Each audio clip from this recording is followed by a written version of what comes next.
Here we go. Area of composite figures. Now, first is decompose the shape. All right, break it into separate shapes. So we are going to quickly figure out what shapes we got. Well, if we snip it here and snip it here, we've got two half circles. I'm going to show you over here where two half circles can come together to create a full circle. So my one shape that I'm going to find the area of is circle. Then I have the other shape, which is this rectangle here. So I'm going to write that down, rectangle. After I get the names of the shapes written, boom, boom, I can then look at my reference sheet to find the formulas for area for each shape. The area of a circle is pi r squared. Area of a rectangle is area equals length times width, or you can use the parallelogram formula, base times height. Now, those formulas are important to write down because it gives us something to find. It gives us the dimensions that we need to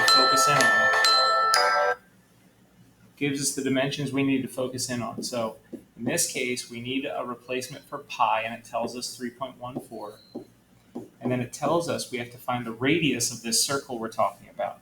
And a radius is from the center to the edge of that circle, or in this case, semicircle.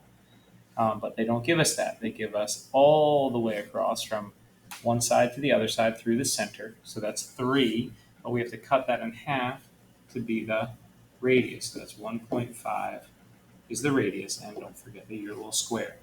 All right, now let's get the dimensions for my rectangle.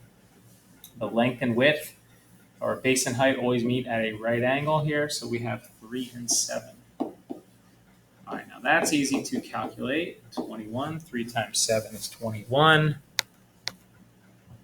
I'm going to calculate the other one. And once I calculate that, it comes to 7.065. All right, now we're going to add those up. So that's 21 plus 7.065.